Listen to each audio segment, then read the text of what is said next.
అసలు ఈ ప్రాజెక్ట్ సుదర్శన్ చక్ర ఏంటి? మామూలుగా మనం చూస్తే గనక, ఇంతకుముందు మనం ఆపరేషన్ సింధూర్ టైంలో దాదాపు ఒక 100, 150 గంటల పాటు మనం చాలా సెక్యూర్ చేసుకోవాల్సొచ్చింది మన దేశాన్ని. దానికి మనం రష్యా నుంచి కొనుక్కొచ్చుకున్న S-400 వాడాం. మన ఎయిర్ డిఫెన్స్ కోసం. అంటే మన గగనతల వ్యవస్థని రక్షించుకోవడం కోసం, మనపైన ఏ మిస్సైల్స్ పడకుండా ఉండటం కోసం మనం S-400 వాడాం. ఆకాశ్ తీర్ వాడాం. ఇవన్నీ వాడామనమాట. అలానే ప్రపంచవ్యాప్తంగా మనం చూస్తే అమెరికాలోని డొనాల్డ్ ట్రంప్ ప్రభుత్వం గోల్డ్ డోమ్ ప్రాజెక్ట్ స్టార్ట్ చేసింది. అన్నిటికన్నా అడ్వాన్స్డ్ ప్రాజెక్ట్ అనమాట అది. తర్వాత ఇజ్రాయెల్ ఐరన్ డోమ్ ఉంది, డేవిడ్ స్లింగ్ ఉంది, యారో ఉంది. అమెరికాలో ఇలాంటి పేట్రియాట్ ఉంది, థాడ్ ఉంది. ఇలాంటివన్నీ ఉన్నాయి. ఇండియా ఇప్పుడు రష్యా నుంచి కొనుక్కొచ్చుకున్న S-400 వాడింది. స్వదేశీయంగా మనం తయారు చేసుకున్న ఆకాశ్ తీర్ వాడింది.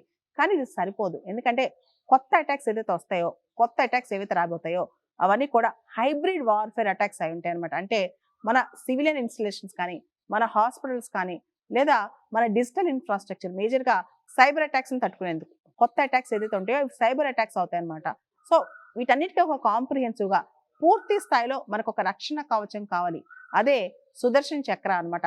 శ్రీకృష్ణుడి సుదర్శన్ చక్ర లాగా దాంతో ఇన్‌స్పైర్ అయ్యి మనం ఒక రక్షణ కవచం తయారు చేసుకుంటున్నాం అన్నమాట. అదే సుదర్శన్ చక్ర. ఇది 2035 కల్లా రెడీ అవుద్దని చెప్పి ప్రధాని మోడీ గారు ఆశ వ్యక్తం చేశారు.